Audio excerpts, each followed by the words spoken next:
Okay, so in this video, I'm going to talk about trying. So when we were trying to get pregnant, we've gotten a couple questions about the whole situation, and one of the first questions we were asked, of course, was, was it a surprise when we finally got pregnant? But a lot of people didn't know we were trying, so I'm just going to go over that to, I don't know, cover that for whoever was wondering, people that have been asking, and just for anybody that is trying out there. So obviously, I hope this is pretty self-explanatory. Um, we didn't use protection to like start that process going. So yeah, that was June 2018. I got a job where I can work from home, and we always knew that whenever we had kids, that it'd be nice to stay home. And an opportunity came up that would allow me to work from home and still make money. So I took that job right away because if I waited, like we figured if I waited till I was actually pregnant, that opening might not be there anymore. So I took it even though I wasn't pregnant, but I finished the last school year I had with the school district, and then that June we stopped using protection. There are apps out there, so um, I was using apps to just like track my period so I knew when it would come around the time it would come. And then um, what's it called for trying that also helps because I use the Flow app, and so it showed you the beginning and end of your cycle, and so it also show you if you were trying the days that you are ovulating. And then there's like that one day where you really should try if you're trying to get pregnant. So we were using that.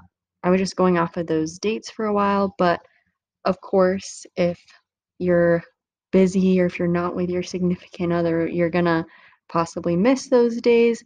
Or if you're not doing it as often as you'd like to get pregnant, then of course, knowing when you ovulate still might not be helpful. And again, those apps are actually not extremely accurate.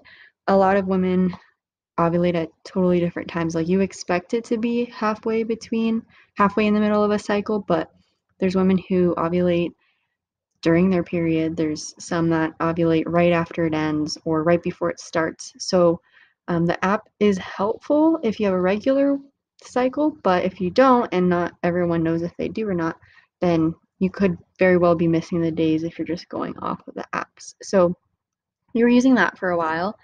Um, as soon as we stopped using protection, I bought pregnancy tests just so when it was around the time I might miss one, I could have those like, on hand. I'm just gonna tell you right now, I was buying like the clear blue ones for like $12 for four, and like they're nice and everything, but if you don't get pregnant right away, you're gonna go through a lot of those, and $12 for four, or $3 a piece, is kind of expensive. So later on in the video, I'll talk about what we ended up using, and I wish I had known a long time ago. So yeah, I would tell myself that around when I'm expecting my period to start, I would wait a couple days, and if it didn't come, I would test. Um, that's not exactly what happened, so I'll talk about that in a little bit. Being patient. So yeah, so I was not patient. So I would, see on my app that it was around the time I was supposed to start, and instead of maybe waiting a week, because again, it's not always accurate, I would literally would test like the day I was supposed to start according to the app. Um, and then sometimes it would come up negative, and then I would think like, okay, I'll wait, or I'll take one again like in a couple days. Maybe it's too early. Maybe I am pregnant, but it's not showing. Um, but a lot of the time, like I would maybe even wait like a day or two, and then I would be like, oh my gosh, I'm late, and then I would take a pregnancy test, and like while I'm still sitting on the toilet, I would start my period. I'm like, great, so I just wasted $3. So again, I'll talk about what I ended up using, and if you're trying, you should probably start with instead of paying $3 a piece for a pregnancy test. Okay, so I had a lot of people that knew that we were trying, and so people that had trouble getting pregnant themselves. Um, oh, one thing I'm going to tell you is you really only hear the super awesome stories or the really horrible horror stories.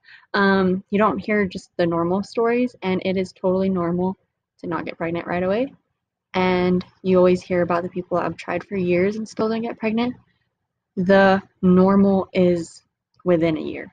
So for us, it was right at a year. So just know that if you're not getting pregnant right away, there's nothing wrong with that.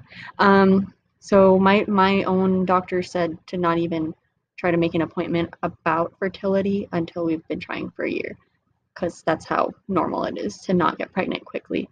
So anyway, so some of our friends that asked if we, were pregnant yet, how's it going? It had been almost like 7 or 8 months, and we still weren't pregnant.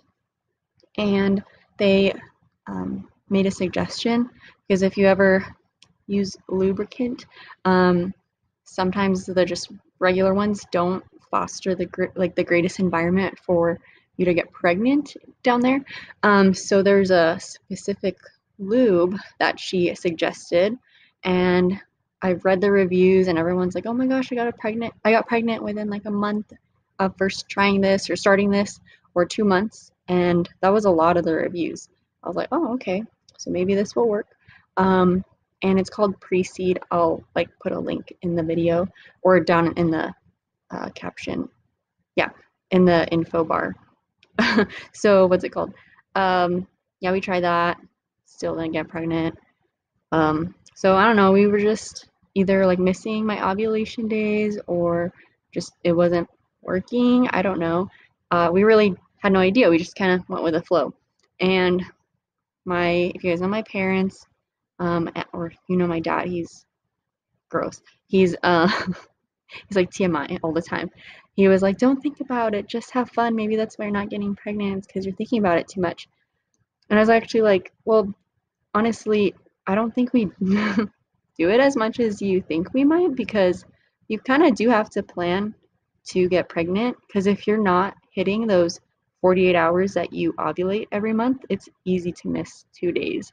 You know, even if you do it all the time, if you miss 2 days and they were the days you're supposed to ovulate, you're not going to get pregnant.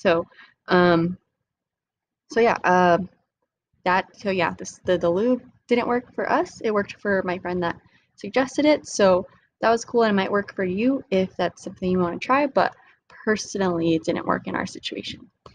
Again, there's other factors. Like I said, women only ovulate 48 hours, even less, sometimes every cycle. So you could easily miss those days if you don't know exactly when you ovulate.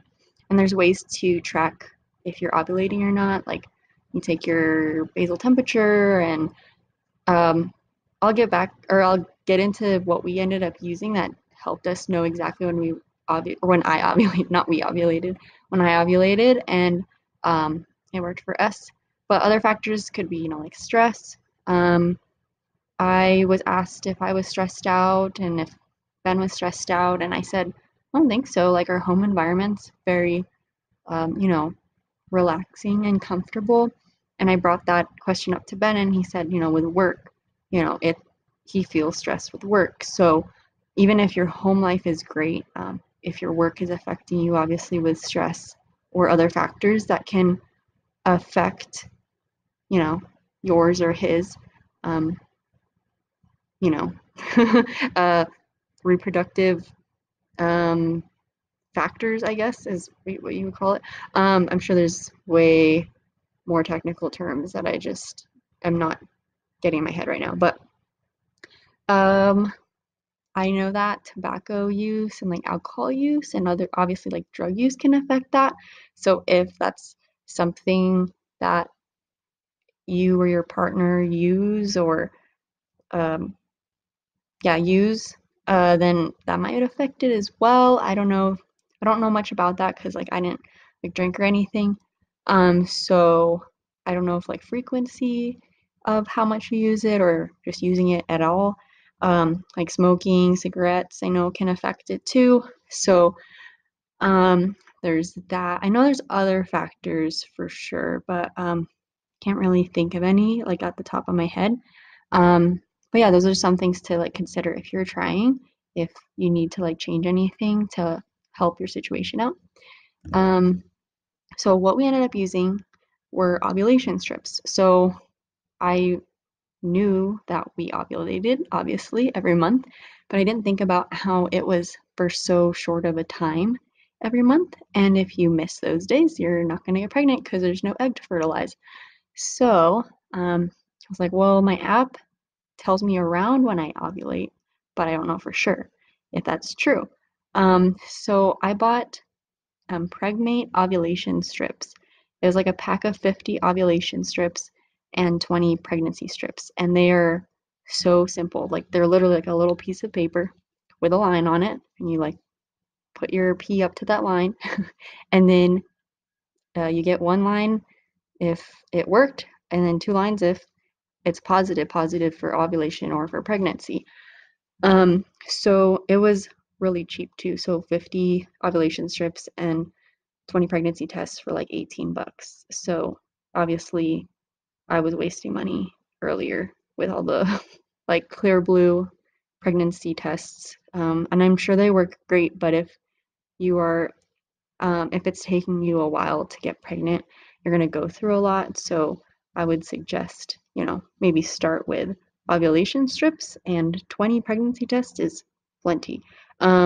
So what's it called? I started using that. Um, we hit 1 year. So June 2018 is when we stopped using protection. June 2019, I got a period. And so I was going to work at the Gorge this summer. Um, and during my orientation, I ran into someone I knew and we talked about babies because she has a daughter. And she told me about these ovulation strips. So I was like, okay, well, June, it was June. And I was like, okay, I'm going to buy these and use them for my next cycle. And so I use them for my next cycle. I maybe like right after my period ended, I started, peeing in a cup, dipping the ovulation strips into the thing, and one line pops up if it worked correctly, and two lines if you're ovulating. So I just tracked every day, and when I didn't ovulate, and then towards the end of June, I got a positive ovulation test. And I thought that was so cool to know exactly when I was ovulating. And yeah, things happen. And um, and I tested the next day too, actually, and I was still ovulating. And then the next day after that, I wasn't. So it was literally 48 hours for me. And some people it won't even last 48 hours. So it's really easy to miss your window. Um, so I didn't think much about it. Let me see what I was. Okay, so I didn't think much about it. It was June. I started using these strips, and then July came, and my brother and sister-in-law, and a lot of people that know that we were trying, they would always ask like, "How is it going? Like any news yet?" And my husband's brother was going on a camping trip or hiking trip in July. It was July 12th, and he was on his way. He called my husband. I was sitting in the living room. My husband was in the kitchen on the phone. And I could tell his brother had asked because my husband was like, there's no, or no, we don't, no news on that. But I was supposed to start based on the application that I had been using on my phone. I was supposed to start the next day.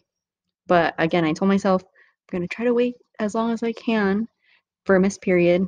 Um, so I was like, I won't even test tomorrow. Like, tomorrow is when I'm supposed to start, but I'll just wait it out.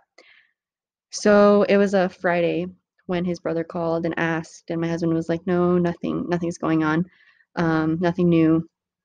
And then I woke up Saturday, and I was like, you know what? I'm just gonna take a test.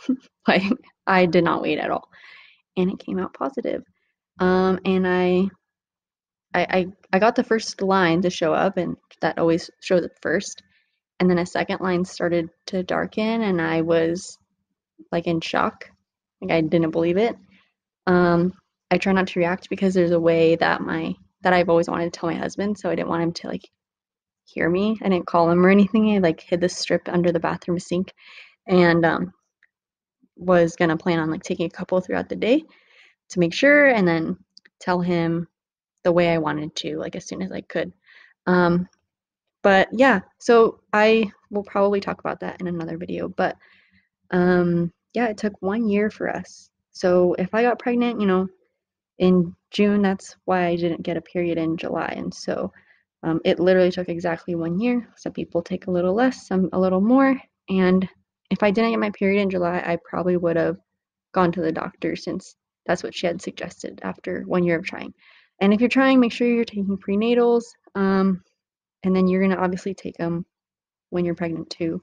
But I started taking prenatals a couple months before I even knew we wanted to start trying because I know that's good for your body to kind of just get those levels balanced out and everything. So, yeah, if you have any questions, just comment or message me and I'd be happy to answer them. Hopefully, this helps.